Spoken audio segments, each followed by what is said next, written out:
Welcome back to this week's episode of Hope of the Mind. So many of you have asked for a more in depth look into this topic. So today is the day. We are going to talk about something that shapes our life far more than we admit. And it's what we allow into our mind, not in a cute, inspirational way, but in the way that we are constantly being mentally manipulated. And it's happening through social media, through movies, through music, through just all kinds of entertainment. And it's a psychological attack that is dressed up as fun. So we're talking about the most valuable part of our life, and that's our mind. And the fact that modern media has one goal: to influence how you think. And it's not accidentally, it's not coincidentally, it is very much intentional. So content is designed to reshape beliefs, it's to shift the morals, it's to change your worldview. And it's all without you even noticing. So everything you consume, the movies you watch, the music you listen to, the social media you feed, the doom scrolling, it all has the power to change what you believe, what you accept as normal, and ultimately how you see the world. So this isn't speculation. It is documented and widely researched by psychological science and media effects research. If you want to guard your mind, you need to know what you're up against. And this goes for those who have kids. You need to know what your kids are facing and what they're up against. So let's expose what's really happening. Let's get into it, not sugarcoat it.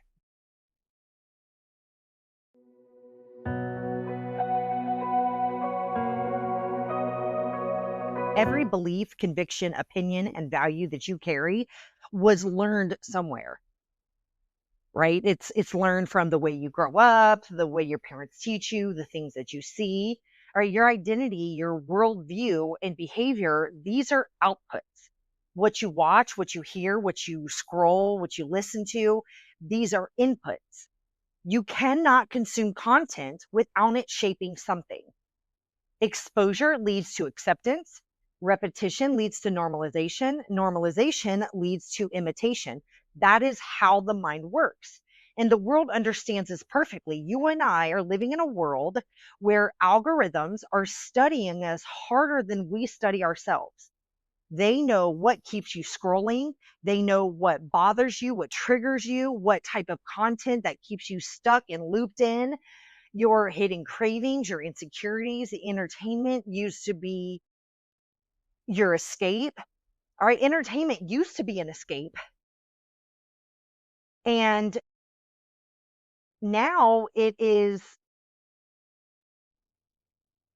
wrapping you in. You are the product. Your attention equals their profit. Your emotion equals their power.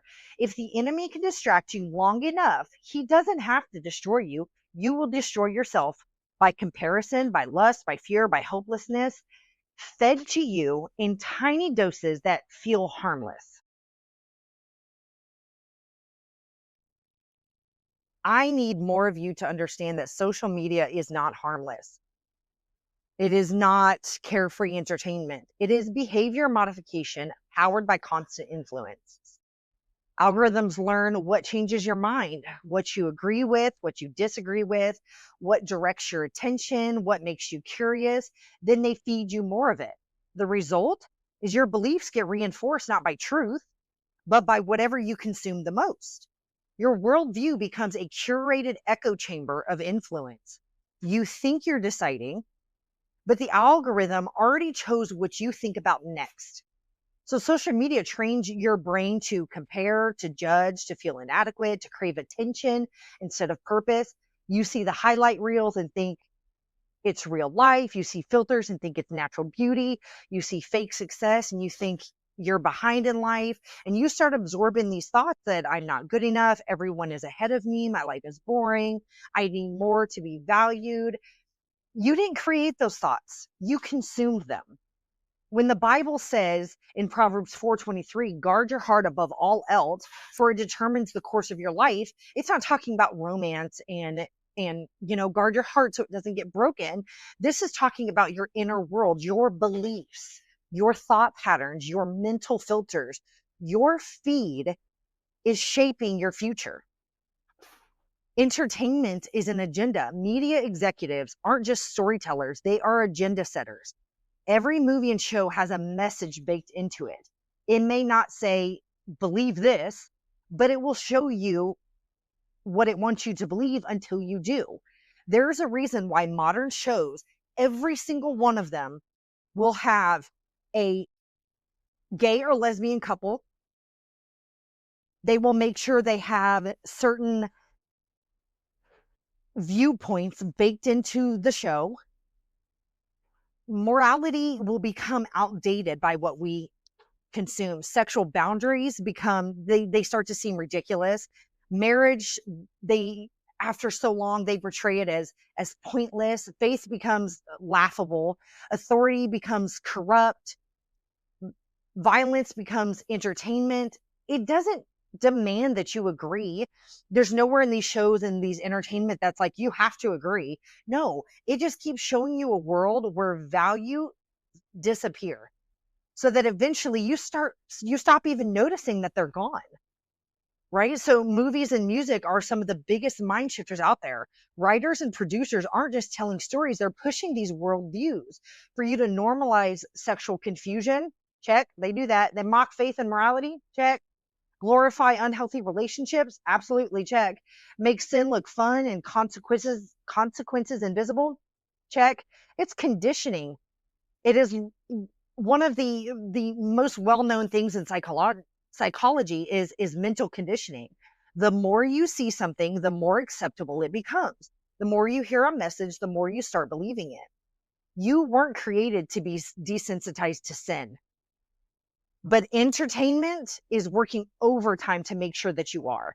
This generation's greatest struggle isn't knowing right from wrong. It's caring about the right from wrong. Let's talk about music for a second. The music you love might not love you back. Music bypasses reason. It installs ideas directly into your memory through rhythm and repetition. So, how many of you can hear somebody say something and then an hour later you don't remember it? But if somebody sings a song, it triggers that thing in your brain, and just that song is stuck in your head all day. How come you can remember one and not remember the other? And that's because it literally installs directly into your memory. Whatever you repeat, you remember. Whatever you remember, you believe. And whatever you believe, you eventually justify. So catchy hooks turn into true statements in your mind, not because you evaluated them or actually let your brain process them. How many of you have listened to a song 100 times and then out of nowhere you're like, wait a second, it just clicked with me what that song was actually meaning? And sometimes that's a good thing. Often it's not. It depends on what kind of music you're feeding your brain. So people will say, oh, it's just a song, but nothing that sticks in your brain is just anything, right? Lyrics bypass logic and go straight into your memory and your emotions. You memorize songs without trying. You repeat them, you internalize them, and eventually you live them. So if the soundtrack of your life is promoting lust, is exalting ego, is celebrating revenge, or worshiping money, encouraging numbness or self-destruction, don't be surprised when your life reflects the message. So songs are sermons, and too many people are worshiping at the altar of their playlist. So ask yourself, does what I listen to support the life I am trying to build? Or is it reinforcing the one I am trying to escape? Now, moving on, I want to talk a little bit about the consequences of a hijacked identity. So the attack isn't primarily on your emotions. It's on your definition of what is acceptable and what is identifiable. So here's the real strategy. First, you're shocked by something. Then you're used to seeing it. Then you're entertained by it. Then you support it. Then you defend it. And then you become it. There's no conversations. There's no debates, just slow, constant exposure. So this worldview manipulation drip fed through entertainment. When your identity is shaped by TikTok trends, characters you idolize, the envy you feel toward influencers, you lose sight of who God says you are. The world will hand you labels: ugly, behind, weird, not enough. And if you don't guard your mind or guard the mind of your children, you will wear these labels like they're facts. Romans 12:2, we've talked about this last season. Do not conform to this world, rather be transformed by the renewing of your mind. You can't renew your mind while feeding it poison. So, how do you guard your mind? A crucial problem in our culture is this: most people now form opinions before they form understanding. They think based on opinions they consume, they adopt beliefs shaped by strangers, they chase identities delivered by trends. Media has quietly replaced parents as the primary voice, churches as the source of truth, real relationships as influence, and personal study as the basis for belief. The world isn't trying to entertain you, it's trying to own your conclusions. This is where the real work begins. So curate your inputs intentionally. Unfollow people who make you feel insecure, who pull you into sin, who waste your time, who make you feel jealous or upset or angry or sad. If content doesn't push you toward growth, it's pulling you toward decay. All right, number two, replace consuming with creating. Stop living through other people's purposes and build your own. Number three, set boundaries that feel extreme to others. Screen time limits, filtered playlists, no phones the first hour of the day. You're not crazy for having what others seem as extreme boundaries. You are protecting your peace. And number four, feed your mind truth daily. Scripture isn't optional, it is armor. Without truth, you will believe anything. My pastor used to say, if you don't stand for something, you'll fall for anything. Your mind is worth the fight. Your mind has a gate, and you decide who gets through it. You decide if that gate is just wide open and anything and everything gets through. So guarding your mind isn't about avoiding technology. It's about filtering the influence. So ask yourself these questions. Who is teaching me what I believe? Who benefits if I change my stance? Who gains from what I normalize? Who profits from what I repeat? Who shaped my opinions, me or my feed? If someone else is informing your thoughts or your perspective, you're not thinking, you're being thought for. So protect that thinker. You were not created to be numb, to be distracted, to be obsessed with others' approval, to be plugged into a machine you can't live without. You were created for depth, for purpose, for clarity, for freedom. Your mind is the most valuable real estate that you own. So of course the world wants to occupy it, but today choose to fight. You can take it back. You can choose to filter what enters your heart. There's too much ahead of you to let algorithms write your story. Now, before we wrap this up, I want to give you some research insights and tell you a little bit about what science says about key mechanisms of influence. Repetition warps perception of truth. This is the illusory truth effect. Psychological research shows that when people are exposed repeatedly to the same statement, even if the statement is false, they become more likely to believe it is true. And I will link the resources in the description. It works because repeated exposure increases processing fluency, that sense of familiarity, and our brains often use fluency as a shortcut for this is probably true. Studies have demonstrated this effect using trivia statements, fake news and headlines, and other types of content, even when participants originally recognized them as false. Importantly, the more often a claim is repeated, the more its perceived truth is increased through the diminishing returns. Even a second exposure significantly increases credibility compared to the first. The takeaway from this is what you see, hear, or read over and over isn't just entertainment, it's conditioning. The more familiar a message becomes, the more likely your mind is to accept it as real, even without scrutiny. All right, so long-term media exposure reshapes reality. This is called the cultivation theory. Cultivation theory argues that long-term, consistent exposure to media shapes how people perceive the world. Over time, consumers begin to believe that media's portrayal of reality reflects real life.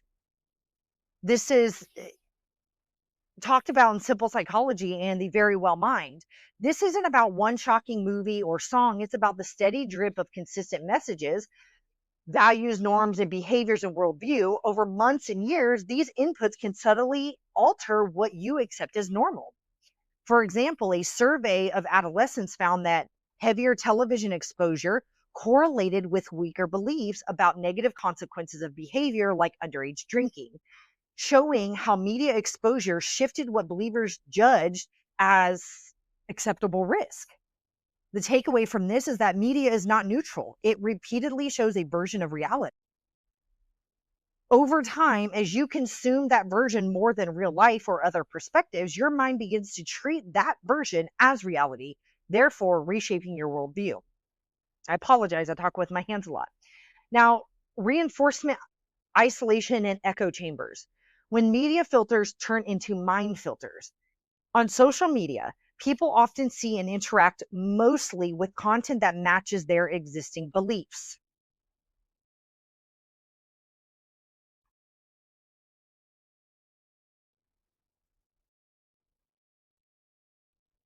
A phenomenon known as the echo chamber effect. This narrows the range of viewpoints and reinforces one sided perspective. Combined with the human tendency toward confirmation bias, the tendency to favor information that confirms what you already believe, this creates a feedback loop.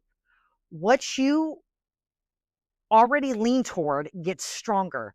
And this is talked about by the Northeastern University subject guides. In such a filtered media environment, misinformation or biased values can propagate, become normalized, and eventually shape collective and personal beliefs, regardless of their truth. So the takeaway from that is social media and entertainment doesn't just present ideas, they reinforce and isolate them. Without variety or challenge, your thinking can shift toward a narrow, skewed worldview, often without you even noticing. Influence persists even after correlation, the continued influence effect. Research into misinformation shows that once false information is accepted, it continues to influence reasoning and judgment even after people are told that it's false. You can read about this in the American Psychological Association journal. That means the damage of repeated exposure isn't easily undone by a single correction or fact check. Once something feels true, it tends to stick in our memory.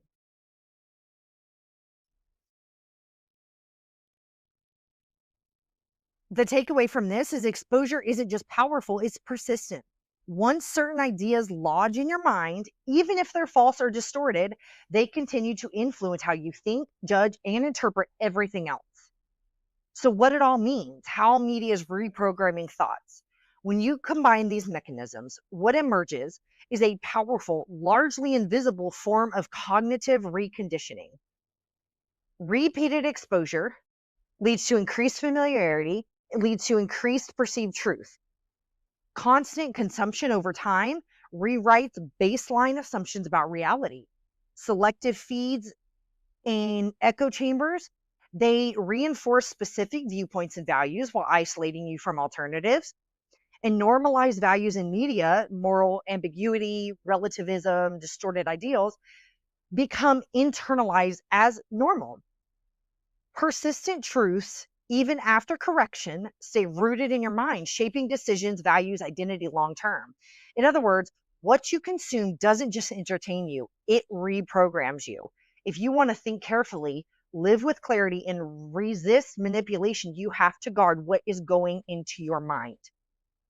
So you can see some of those sources and that information and that data in the links that I'm putting in the description.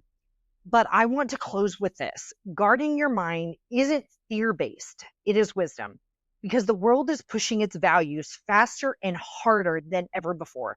And if you don't decide now what shapes your thinking, something else already has. So thanks for tuning in to Hope for the Mind this week. Control the input, stand guard at the gate, and never surrender your ability to think for yourself. Until next time, if this episode hits you, it's because somewhere inside you know your mind has been under attack. But there's hope.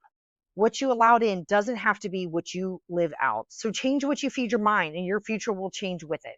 So thank you for listening. Be intentional, be watchful, be bold about protecting the calling on your life. This is Hope for the Mind. See you next episode. And as always, take care of your mind, take care of your soul, and take care of yourself.